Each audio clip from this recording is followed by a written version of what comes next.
Michel Auger, président de l'A4P, l'Association pour la protection du patrimoine des Portes-en-Ré. C'est une association qui a été créée en 2005 et dont le but principal est de protéger et bien évidemment auparavant de restaurer le patrimoine des portes. Peut-être un rappel historique du phare de Trouche-Chemise. Le phare de Trouche-Chemise a été construit en 1875 et il servait en fait de signalétique pour les bateaux qui arrivaient dans le Fier d'Ars.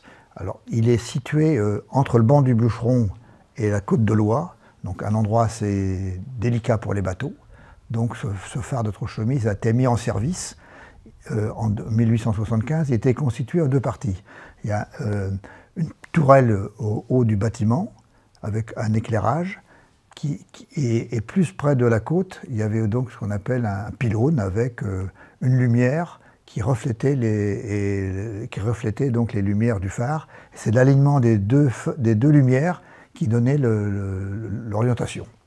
Alors ça a fonctionné donc de 1875 jusqu'à 1955, donc avant l'électrification.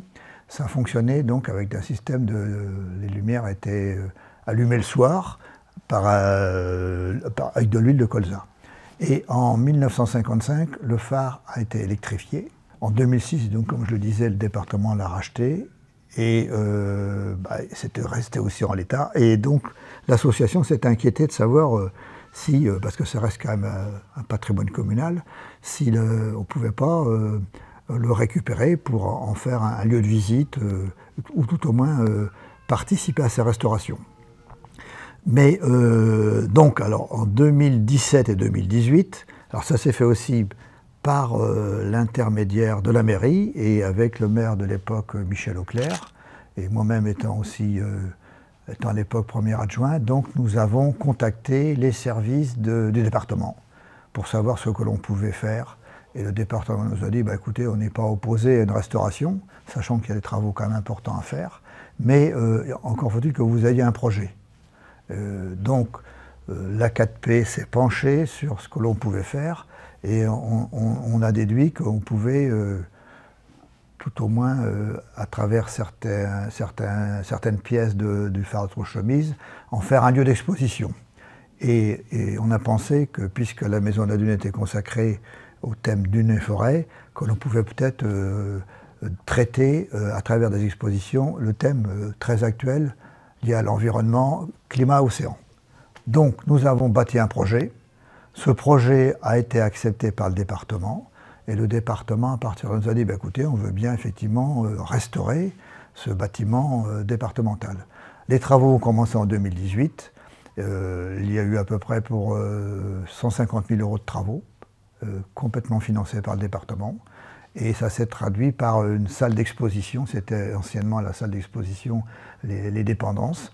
Donc une salle d'exposition de près de 30 mètres carrés, sachant que nous n'avons pas, encore actuellement, on aimerait justement en bénéficier, accès au rez-de-chaussée où il y a deux salles qui pourraient servir de lieu d'exposition.